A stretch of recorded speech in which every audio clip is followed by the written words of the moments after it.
ஆழ்வார் ஆச்சாரியர்கள் திருவடிகளே சரணம். ஸ்ரீமான் வெங்கடநாதாரிய கவிதார்க்கிக கேசரி வேதாந்தாச்சாரிய வர்யோமி சந்நிதத்தாம் சதா ஹிருதி. நம்ம இப்போ கிருஷ்ணனை பற்றி பார்த்துன்னு இருக்கோம். ஏற்கனவே பெரியாழ்வார் கிருஷ்ணனை எப்படி அனுபவிச்சார் அப்படின்னு பார்த்தோம். அடுத்தது இப்போ நம்மாழ்வார் எப்படி அனுபவிக்கிறார்னு பார்ப்போம். எப்போவுமே பெரியாழ்வார் பரிவு பொங்கும் பரிவோட எம்பெருமான் கிட்ட பல்லாண்டு பாடுவார். ஏன்னா தன்னையே யசோதையா ஆக்கிண்டு கண்ணனை தன்னுடைய குட்டி குழந்தையா யசோதை எப்படி அனுபவிச்சாலோ அப்படி அனுபவிப்பார். அப்படி அனுபவிக்கிற பொழுது அந்த குட்டி குழந்தைக்கு ஏதானும் தீங்கு வந்துட போறதே, ஏதானும் திருஷ்டி பட்டுட போறதே அப்படின்னு சொல்லிட்டு நீ பல்லாண்டு இருக்கணும் அப்படின்னுட்டு பல்லாண்டு பாடி பெருமாளுக்கு பொங்கும் பரிவோட பல்லாண்டு பாடுவார். அதே மற்ற ஆழ்வார்கள் தங்களுக்கு கஷ்டம் வந்துடுத்து அதை நீதான் போக்கி கொடுக்கணும் அப்படின்னு நம்ம எப்படி பெருமாள் கிட்ட கேட்கணுங்கிறத நமக்கு சொல்லி தருவா. அதுதான் பெரியாழ்வாருக்கும் மற்ற ஆழ்வார்களுக்கும் உள்ள வித்தியாசம். இப்போ நம்மாழ்வார் 5ஆம் திருவாய்மொழியில 10ஆம் அதிகத்துல 2ஆம் பாசுரத்துல என்ன சொல்றார்? போனாய் மாமருதின் நடுவே அப்படிங்கிற பாசுரத்துல சொல்றார். என்ன? கிருஷ்ணன்னாலே விஷமகார கண்ணன், சேஷ்டிதங்கள் பண்றவன், இதெல்லாம் தான் நமக்கு கண்ணுக்கு முன்னால நிற்கும். அப்பேற்பட்ட அந்த கிருஷ்ணன் விஷமம் பண்ணின்னு இருக்கான். விஷமம் பண்றதை தடுக்கணும் அப்படிங்கிறதுக்கோசரம் இடுப்புல கிருஷ்ணனுக்கு கயிறை கட்டணும்னு பார்க்குறா. கண்ணின்னும் சிறுத்தாம்பினால் அப்படின்னு சொல்றபடி ஒவ்வொரு கயிறா எடுத்து எடுத்து முடிச்சு போட்டு கிருஷ்ணனை கட்ட பார்க்குறா. எல்லாத்துக்கும் கட்ட முடியாத அளவுக்கு தன் வயிறை பெருசாக்கிண்டு சிரிச்சுக்கிறான் மனசுக்குள்ள கண்ணை. பாவம் யசோதை நொந்து போயிட்டா, இப்படி கட்ட முடியலையே அப்படின்னுட்டு இருக்கிற அத்தனை ஊர்ல இருக்கிற அத்தனை கயிறையும் கொண்டு முடிச்சு போட்டு கட்டி பார்க்குறா. அம்மா கஷ்டப்படுறத பார்த்தவனே பாவம் அம்மா கஷ்டப்படுறா, அம்மாவுக்கு நம்ம விட்டு கொடுத்துருவோம் அப்படின்னுட்டும் உடனே வயத்தை குறுக்கிண்டு, அவன் மாயன் இல்லையா, அகடி தகடனா சாமர்த்தியக்காரனாச்சு, உடனே வயத்தை குறுக்கிண்டு அம்மாவுக்கு கட்டுறதுக்கு இடம் கொடுக்குறான். அதே மாதிரி அம்மா வரல ஒரு நுனியையும் கிருஷ்ணனோட வயத்துல ஒரு நுனியையும் கட்டி போட்டுட்டு போயிடுறா. அந்த கண்ணை எப்படி அம்மா அண்ணன்டா போனதுக்கப்புறம் தானே தவழ்ந்து போய் கொல்லையில் இருக்கிற மருத மரங்கள் 2 இருக்கு. அந்த மருத மரங்கள் 2த்துக்கும் நடுவில் போகிறான். இந்த கண்ணன் வரத பார்த்த உடனே மருத மரங்கள்ல அரக்கர்கள் 2 பேர் இருக்கா இல்லையா, அவ 2 பேரும் நலகூபன் மணிக்ரீவன், அவ 2 பேரும் கண்ணன் வரான் அப்படின்னுட்டு ஜாலியா சிரிச்சுக்கண்டு அப்படி உடம்ப செலுத்துக்கிறதான் அந்த மரம். அப்படி பண்ணிட்டு இருக்க அந்த மரங்கள். இந்த கண்ணன் அங்க போன உடனே அந்த மரங்கள் 2ம் சாஞ்சு அந்த அரக்கர்கள் மாண்டு போயிடுறா. அரக்கர்கள் மாண்டு போனா கூட கண்ணனோட ஸ்பர்சம் அவளுக்கு கிடைச்சி அவளுக்கு மோட்சம் கிடைக்கிறது. அப்படி அந்த மரங்கள் விடுற சத்தம் கேட்டு உள்ளே இருந்து யசோதை ஓடி வரா. என்னமோ சத்தம் கேட்கறது, குழந்தை அங்க இருக்கே அப்படின்னுட்டு பாக்குறா. பயந்துக்குண்டு பாக்குறா. சத்தம் கேட்டதும் பார்த்தா கண்ணன் சிரிச்சு கொண்டு இருக்கான். ஓ, குழந்தை சிரிச்சுட்டு இருக்கு, குழந்தைக்கு ஒரு ஆபத்தும் இல்லை அப்படின்னு மனசுக்குள்ள ஆறுதல் அடைஞ்சுக்கிறா. இருந்தாலும் வாயால சொல்ல முடியாம இருக்குமா? அப்பவும் சொல்றா, பொல்லாதவனே, ரத்தனமான செல்வனே அப்படின்னு தன் மகனை செல்லமா திட்டுறா. ஆனாலும் இந்த பெரிய ஆபத்துல இருந்து நீ மீண்டு வந்துட்டியேப்பா, யாரானும் உனக்கு கண் திருஷ்டி பட்டுட போற அப்படின்னுட்டு திருப்பியும் கண்ணனை கோபிச்சுக்கிற மாதிரி நடிக்கிறா. அப்படி இருந்தாலும் என்னோட செல்வமே, உன்னோட அழகும் உன்னோட விஷமத்தனமும் என்னால தாங்க முடியல அப்படிங்கிறா. அப்படி எப்படி உன்னை அனுபவிச்சாலும் நீ பண்ற சேஷ்டிதங்களை நன்னா அனுபவிக்கிறேன், எல்லாம் பண்றேன். ஆனா கூட நீ கஷ்டப்படுறேன்னுட்டு எனக்கு வருத்தமா இருக்கு கண்ணா. நீ ஏன் தான் இப்படியெல்லாம் பண்றையோ தெரியலையே. நீ இப்படி குறும்புத்தனம் பண்ணாதே அப்படிங்கிறா. அது எப்படி இருக்கான், நல்ல ரத்தனங்கள் எல்லாத்தையும் கோக்கணும், மாலையா கோக்கணும் அப்படிங்கிறதுக்கோசரம் இந்த தட்டாங்கிட்ட கொடுத்து அதுக்கு ஒரு ஓட்டை போடுவா. அந்த ரத்தனத்துக்கெல்லாம் ஓட்டை போட்டாதானே கோக்க முடியும். அந்த ஓட்டை போடுற அந்த இதுல அந்த ரத்தனங்களுடைய ஒளிகள் குறைஞ்சு போயிடுமா. அப்படி நீ இந்த மாதிரி எல்லாம் பண்ணிட்டு இருக்காதே, உன்னை நான் ரத்தனமா நினைச்சுட்டு இருக்கேன். நீ இப்படி சேஷ்டிதங்கள்லாம் பண்ணி பண்ணி என்னை கஷ்டப்படுத்தாதே.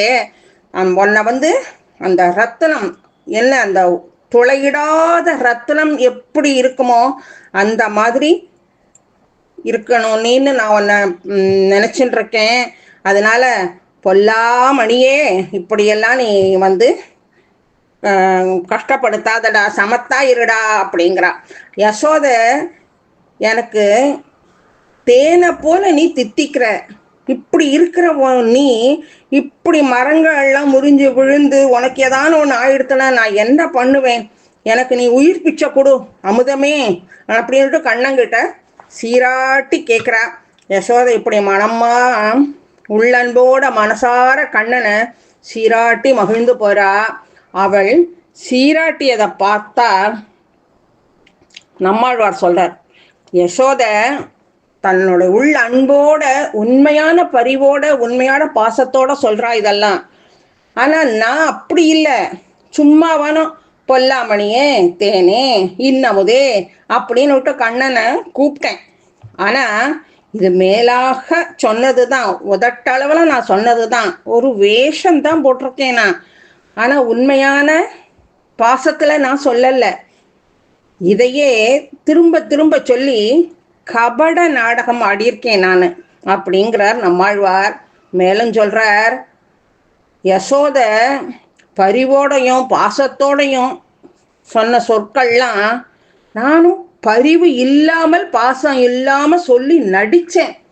ஆனா என்ன ஆச்சரியம், உள்ளத்துல என்னோட உள்ளத்துல மெய்யன்பு இல்லை, பொய்யான அன்புல தான் நான் சொன்னேன், போலியாகத்தான் நடித்தேன், போலியான வார்த்தைகள் தான் சொன்னேன் அப்படிங்கிறது கண்ணனுக்கு தெரியுது. தெரிஞ்சா கூட ஆனால் என்கிட்ட அவன் வந்துட்டான்.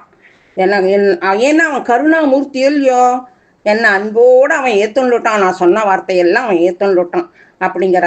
அதைத்தான் திருவரங்கத்து அமுதனார் ராமானுச நூற்றந்தாதியில் காரே கருணை ராமானுசா இக்கடலிடத்தில் ஆரே அறிபவர் நின் அருளின் தன்மை அல்லலுக்கு நேரே உறைவிடம் நான் நீ என்னை உய்த்த பின் உன் சீரே உயிருக்கு உயிராய் அடியேற்கு என்று தித்திக்குமே அப்படிங்கிறார். அதே மாதிரி என்னன்னா, நான் உங்ககிட்ட உண்மையான இல்லை, ஆனா மேகத்தை போல கருணையா இருக்கிற ராமானுஜரே, நீ எப்படி உயர்ந்தவர் தாழ்ந்தவர் அப்படின்னு எல்லாம் பார்க்காம, எந்தவித வேறுபாடும் பார்க்காம எல்லாருக்கும் அருள் புரியறேர். அப்படி கருணை வள்ளலா இருக்கேள் நீங்க. நான் எவ்வளவோ துன்பங்களை பண்ணியிருந்தா கூட, கஷ்டங்கள் பாவங்களை பண்ணியிருந்தா கூட, எனக்கு நீங்க இருப்பிடமா இருக்கேள். அப்படி இருக்கிற பொழுதோ நீங்களே என்ன ஆட்கொண்டதுக்கு அப்புறம் உங்களுடைய கல்யாண குணங்கள் எல்லாம் அடியே எனக்கு வந்துடுத்தோ, அதுவே எனக்கு வாழ்வு ஆதாரமா இருக்கு அப்படிங்கிறார். அதே தான் இங்கேயும் நம்மாழ்வாரும் அப்படியே தான் சொல்றார். அதாவது என்ன சொல்றார், நான் பொய்யா சொன்னேன்னு தெரிஞ்சுட்டும் என்னுள்ள அவன் உட்கார்ந்தா கூட அது மட்டுமா எனக்கு கட்டுப்பட்டு இருக்கான் அந்த எம்பெருமான் அப்படிங்கிறார். எப்படி கண்ணினும் சிறுத்தாம்பினால் கட்டுண்ண பண்ணியவனாலையோ, அதே மாதிரி இங்க எனக்கு கட்டுப்பட்டு எம்பெருமான் இருக்கான். நான் அவனுடைய உடைமை அப்படிங்கிறதுக்கு பதிலா அவன் என்னோட உடைமையா ஆயிட்டான். அது மட்டும் இல்ல, என்னுள்ள அந்த திருமால் அன்போட வேற புகுந்துட்டான். சாதாரணமா புகுந்துக்கல்ல, அன்போட புகுந்துட்டானாம். அதுவும் எப்படியா, ஆகாசம் பூமி இந்த பஞ்சபூதங்கள், அது மட்டும் இல்லாம கோடிக்கணக்கான இருக்கிற அண்டங்கள் உலகங்கள் ஸ்ரீவைகுண்டம் முதற்கொண்டு எல்லாத்தோடையும் என்கிட்ட அவன் புகுந்துட்டான். என்னுள்ள இருந்துண்டு அந்த எம்பெருமான் எல்லாத்தையும் நியமிச்சு எல்லாருக்கும் வழி விட்டுருக்கான். அது மட்டும் இல்லை, எல்லாமே அவனோட செல்வங்கள் தான். இந்த உலகத்தில் இருக்கிற அத்தனையும் அவனோட சொத்து தான். அந்த சொத்துக்கள் எல்லாத்தோடையும் எனக்குள்ள அவன் புகுந்துட்டான். இப்படி ஒரு பேரு அடியேனுக்கு கிடைச்சிருக்கு. அப்படின்னா என்ன காரணம்? எல்லாமே பகவான் தன்னுடைய பக்தர்கள் கிட்ட கொண்டிருக்கிற பாசம்தான். பக்தர்கள் எப்படி யசோதை கிட்ட கட்டுண்டு வந்தானோ அதே மாதிரி யாரெல்லாம் தன்னுடைய நாமத்தை சொல்லி கூப்பிடுறாளோ அவ எல்லாருக்குள்ளேயுமே எம்பெருமான் கட்டுப்பட்டு இருக்கான் அப்படிங்கிறத சொல்றார். நான் அவனை புகழ்ந்தது ஒரு நடிப்பு நாடகம், அது தெரிஞ்சு கூட என்ன ஆட்கள் இருக்கான் பாருங்கோ இந்த கண்ணன், என்ன அவனுடைய கருணை அப்படின்னுட்டு எம்பெருமானுடைய கருணைய வியந்து புகழ்ந்து அப்படியே மகிழ்ச்சியில ஆழ்ந்துட்டார் நம்மாழ்வார். அது என்னன்னா, அதைத்தான் நம்ம எல்லாருமே ஆத்துலேயே சொல்லுவோம். இப்போ குழந்தைகளுக்கு பெருமாள் நாமங்களை வைங்கோ, பெருமாள் பேரை வைங்கோ, அதே பெருமாள் பேரையே திருப்பி திருப்பி கூப்பிடுங்கோ, பேரை குறைச்சி எல்லாம் கூப்பிடாதீங்கோ. எத்தனைக்கு எத்தனை நம்ம குழந்தைகளுக்கு நல்ல பேரை வச்சு பெருமாள் பேரை வச்சு கூப்பிட்டுட்டே இருந்தோமோ எம்பெருமான் தன்னையே கூப்பிடுறாளாக்கும் அப்படின்னு நினச்சிட்டு நமக்கு அனுகிரகம் பண்ணுவான். அப்படிங்கிறது தான் இந்த நாம மகிமை. இந்த நாமத்தோடைய மகிமையே திரௌபதிக்கும் கோவிந்தான்னு கூட்ட உடனே அவளுக்கு சீலையை கொடுத்து அனுகிரகம் பண்ணினான். அதே மாதிரி கோடி சீலையை கொடுத்து அனுகிரகம் பண்ணினான். ஒன்றும் இல்லை, ரெண்டு இல்லை, கோடி சீலையை கொடுத்து அனுகிரகம் பண்ணினான். அதே மாதிரி நாமும் எம்பெருமானோட திருநாமங்களை சொல்லிண்டு பொய்யாவே சொன்னா கூட சரிதான், உதட்டளவுலேயே சொன்னா கூட சரிதான், அவனு அதையே ஏத்துண்டு நமக்கு அனுகிரகம் பண்ணுவான். அதனால நாமும் எப்பவும் எம்பெருமானோட நாமத்தை சொல்லிண்டு எம்பெருமானே உடைய நாம சங்கீர்த்தனத்தையும் சொல்லிண்டு அவனுக்கு பாத்திரர்களா ஆவோம். கவிதார்க்கிக சிம்ஹாய கல்யாண குணசாலினே ஸ்ரீமதே வெங்கடேசாய வேதாந்த குரவே நமக. ஆழ்வார் ஆச்சாரியர்கள் திருவடிகளே சரணம்.